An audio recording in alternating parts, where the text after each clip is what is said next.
Good morning. आज हम करेंगे अंडरस्टैंडिंग इंडिया का topic Mauryan empire. So Mauryan empire was a vast and powerful empire. As we know कि जो मौर्यन एम्पायर है वो बहुत ही वास्ट और पावरफुल एम्पायर है that exist in Asian India from जो कब एग्जिस्ट किया 322 BC से लेके 185 BC तक है। अब हम मौर्यन एम्पायर के कुछ रूलर के बारे में जानते हैं। सबसे पहले है Chandragupta Maurya. The Mauryan Empire was formed by Chandragupta Maurya, who overthrew the Nanda dynasty, जिन्होंने नंदा डायनेस्टी को ओवरथ्रू कर दिया। देन बिंदुसारा जो थे द सन ऑफ चंद्रगुप्ता के मौर्य के बेटे थे। इन्होंने एक्सपेंडेड किया द एम्पायर फर्दर और आगे अपना एम्पायर एक्सपेंड किया।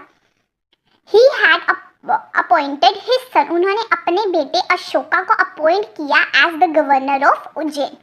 Then Ashoka the empire reach its peak under Ashoka. Ashoka के अंडर तो ये जो एम्पायर था मौर्यन एम्पायर, इसने reach its peak under Ashoka, top में पहुंच गया।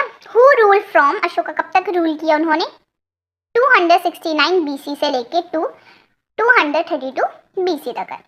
ये तो हो गया ओवरव्यू इसके इंट्रोडक्शन की, इनके कौन कौन रूलर थे मौर्यन एम्पायर के। अब हम बात करते हैं मौर्यन एम्पायर के एडमिनिस्ट्रेशन के बारे में। So administration, as we know कि अर्थशास्त्र एक सोर्स है।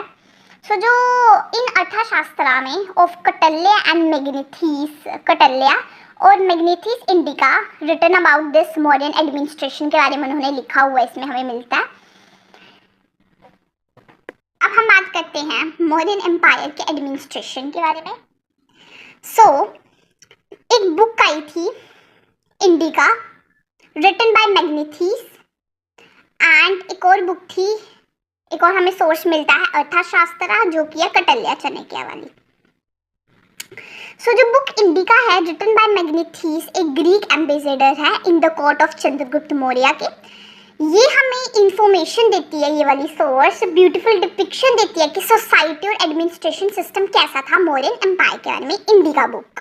ओके, एंड जो अर्थशास्त्र है रिटन बाय कौटिल्य और चाणक्य भी बोल सकते हैं, एक प्रेसिडेंट जो थे और चीफ एडवाइजर भी बोल सकते हैं चंद्रगुप्त मौर्य के। ये हमें इंफॉर्मेशन डिटेल नॉलेज देती है अबाउट मौर्यन के एडमिनिस्ट्रेशन के बारे में। तो अभी चलो हम डिस्कस करते हैं मौर्यन के एडमिनिस्ट्रेशन के बारे में। सबसे पहले centralised administration. The Mauryan empire had a centralised administration है with the emperor holded supreme power. तो जो मौर्यन एम्पायर है उसमें जो एम्परर है वो होल्ड करता है सुप्रीम पावर को। Ideal of kingship, the king was the head of the state. As we know कि जो किंग है मौर्यन एम्पायर का वो हेड थे स्टेट के, ठीक है, was the head of the state, and ये कंट्रोल करते थे मिलिट्री को, एग्जीक्यूटिव को, जुडिशरी को एंड लेजिस्लेटिव को। सो किंग का और क्या काम था? His permanent duty was to protect the people and see their welfare. So military administration क्या था मौर्यन एम्पायर का? The king had very strong army, king के पास बहुत स्ट्रॉन्ग आर्मी थी which consist of 600,000 infantry, 30,000 cavalry, 9,000 war elephant थे and 800 chargers थे। The king वो सुप्रीम कमांडर थे ऑफ आर्मी आर्म्ड फोर्स। जो किंग थे वो सुप्रीम कमांडर थे ऑफ आर्म्ड फोर्स के। नेक्स्ट हम बात करते हैं रेवेन्यू सिस्टम एडमिनिस्ट्रेशन क्या था उस टाइम में। So the king used to collect 1/5 of total agriculture produce. अब जो किंग थे वो कलेक्ट करते थे 1/5 ऑफ टोटल एग्रीकल्चर प्रोड्यूस, जितना भी एग्रीकल्चर होता था उसका 1/5 वो रखते थे as his share, and this was the main source of income। अपने शेयर के लिए, और यही मेन सोर्स ऑफ इनकम होती थी।